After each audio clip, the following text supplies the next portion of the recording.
as we get deeper into this bull run, our room for error is getting smaller and smaller, meaning that we can't make mistakes, guys. Little errors can lead to very big problems. Honestly, you can lose tens of thousands of dollars, oftentimes hundreds of thousands, making these wrong mistakes. Now, I want you to understand what I'm going to say in today's video. It's got to do with tokenomics. I found this by answering a question today from the private community in which I was searching through CoinMarketCap and I stumbled across a point here that you got to understand, essentially, is how it works. Now, guys, before I get into it, don't forget to hit that like button if you find yourself enjoying it and subscribe, because that is how you're going to stay on top of this market in this crypto bull run.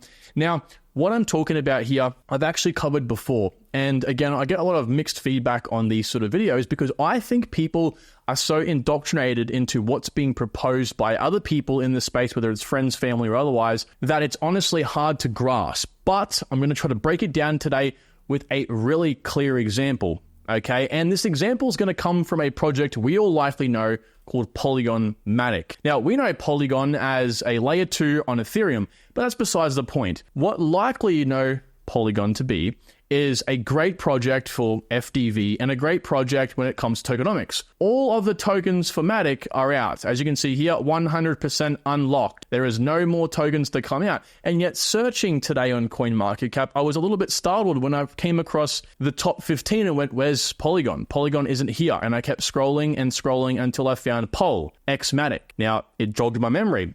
They're changing their token. That's right. They're going from Polygon Matic to now just Pol. And the ticker is Pol. And then I came across the old page on CoinMarketCap here where it's still Polygon Matic, right? This is the old contract, essentially, or the old network. And the circulating supply has been reduced. Now, it kind of shocked me because, again, all those tokens, as we saw over here, were unlocked. So whatever they're doing on CoinMarketCap, whatever the API is pulling the information is wrong. But it makes a very interesting point, guys. If we click market cap over here, you will notice the market cap today literally fell off a cliff. Well, actually, it was a couple days ago, okay? Fell off a cliff. It went from about $3.8 billion in an instant and fell down to 1.8. It lost $2 billion in market cap like that. Now, some people might assume, well, that's someone selling. That's wrong. If someone sold, the price would have instantly dropped as well. It did obviously fall a little bit, okay? But it didn't have a massive drop in which, again, it lost, well, pretty much 2/3 of its market cap.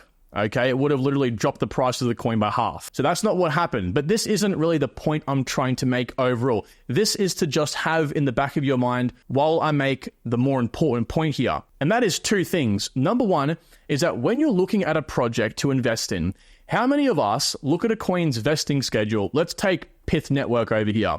And we look at this and we go to ourselves, I'm not going to invest in PYTH Network because look at the massive unlock still to come out.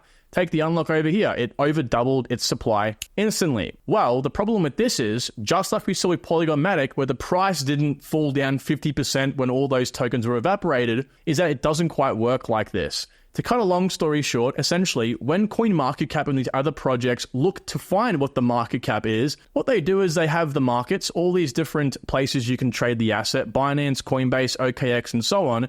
And you can see all of these are different prices. It takes the average of all these because they're their own separate markets with different people trading them, and it works out the average. The average is displayed at the very, very top. So it's the average of all the different markets.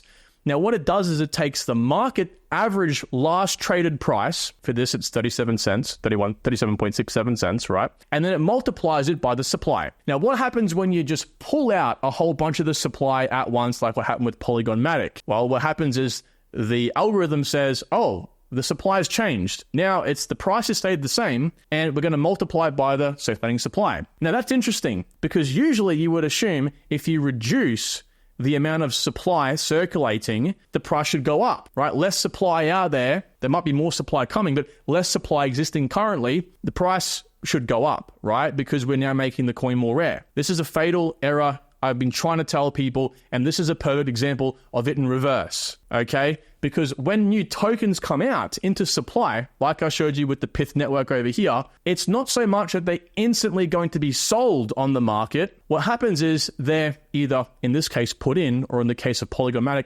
taken out and shoved to the side and stored away in different places. But the price only goes up or down if whatever is receiving these tokens sells it on the open market. If they do not sell it on the open market, nothing changes, as we saw here. The price maybe moved down because the event was actually happening. People got a little bit nervous, but it definitely didn't fall down 2x. It didn't even fall down that much. It went from 40 cents at its absolute low to 36 cents, 36, almost 37 cents. Barely moved, okay? And yet we pulled out all these tokens. It should have skyrocketed. It should have went up to $1 or something crazy. Same thing with PYTH. At the time over here, when this unlock happened, okay, this unlock we're seeing over here, where it went from 1.5 billion tokens to 3.6 at over 2x the supply, you would think this price is going to come crashing down.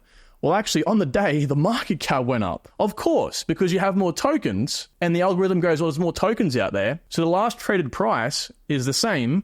Let's multiply the price by the supply, and then the market cap goes up. The price is only ever impacted, guys, remember this, only ever impacted if the tokens, when they're being given to these different places, sell. If these different places getting these tokens are the foundation, some sort of endowment, the treasury, or something to do with governance or otherwise, where these tokens are going to be used in the future to basically, encourage development and long-term success of the protocol, they're not going to be sold straight away, so it doesn't impact anything. And so if we actually come over to here, this is the great reason why I love token unlocks, is you can remove these entities, okay? You can actually go, okay, well, ecosystem growth, what is that? Well, we come to PYTH tokenomics. We scroll down and we go, all right, so what's ecosystem growth? Let's read a bit about this. Are these people, if they get their tokens, are they going to sell if they get them? And if you read this, no, because the ecosystem growth is for grants and things for future, in ecosystem growth, basically, right? And so we can remove that. What about the publisher awards? No, we can remove that because these guys aren't getting heaps of tokens. We're going to remove that. Private sales, yes. Private sales, 100% of the time, if they get their tokens, they will sell. These are just like you and I, but these are VCs, venture capitalists. These guys are institutional investors, if you will. So we're going to keep those. Protocol development, we can get rid of that, okay? And community and launch, well, this is just the airdrop, all right? This is the airdrop recipients. These guys have their tokens all already, so we can remove that. So you can see how small the little unlock actually is. Now, that's the only thing that will impact the price. Other than that, it's all market cap. Other than that, the market cap's going to go up because, again, it's the algorithm. It doesn't mean that that's how much money is actually circulating in the coin, because if, again, you were in a private sale and you got an PYTH at 1 cent and you got given all these tokens, you didn't buy these tokens for 26 cents each, you got them for 1 cent. So it's just a gauge at how much money should be in the coin, theoretically speaking. But the main point I'm trying to make here is the price doesn't actually change. So when did this happen? This happened on the 19th of the 5th, 2024. This American calendar always gets me confused. 19th of the 5th. So it happened here. And if we actually zoom in, again, guys, I've covered this multiple times. I actually called this in the private community. I said, guys, get ready to buy the dip. And those of you who did, well, if the market was going up from that point, you would have done just great. All this previous selling was because people were afraid. This is all retail on the actual day of the unlock here. On the day of the unlock, on the 20th of the 5th, it actually went up from there. It bounced up because it was all speculation selling. And then those private sell investors, that small little slither here, they didn't sell. They didn't sell at all, okay? So everything else, all of this that was also unlocked on that day was just extra tokens going out there. It doesn't inflate the token at all, What you have to look at here if you want to understand, well, how easy is it to now move the project? If the project's market cap is bigger, is it harder to move up and down, right? Well, you have to look at this, plus and minus the depth. This tells you how much money you need, plus or minus, to move the price on each exchange, okay? So if I wanted to move the price on PYTH/USDT on Binance, I'd have to put in $350,000 to move it plus 2%. Now, if I want to do it on Gate, I'd have to spend $2.9 million to move it up 2%. And that would obviously average out and reflect up here, okay? So guys, it's all got to do with the markets. The market cap is just a simple gauge, just a rough gauge into the general size of the coin. If PYTH came out tomorrow and minted all of their tokens, okay, all 10 billion tokens, you can damn well bet that if no one sells, because no one would sell on an instant, the price would multiply by 10 billion and therefore you'd have a 20 billion market cap coin in an instant. Nothing has fundamentally changed, okay? This is why FDV is flawed. FDV takes into all of the tokens at the latest point in time over here. So this is 2027. So it says, well, if all those 10 billion tokens were in circulation, way off in 2027, what would the market cap have to be to keep the same price? Okay, which first of all is complete nonsense because we're not selling in 2027. And second of all, like I just explained, market cap doesn't mean all that much. It's what the price is trading at. The price could be $100. You could have all these 10 billion tokens out. The market cap will be something crazy. Okay, because it doesn't actually, the demand required to move the coin up has nothing to do with the market cap. It's all got to do with the plus and minus depth on these exchanges. Okay, so I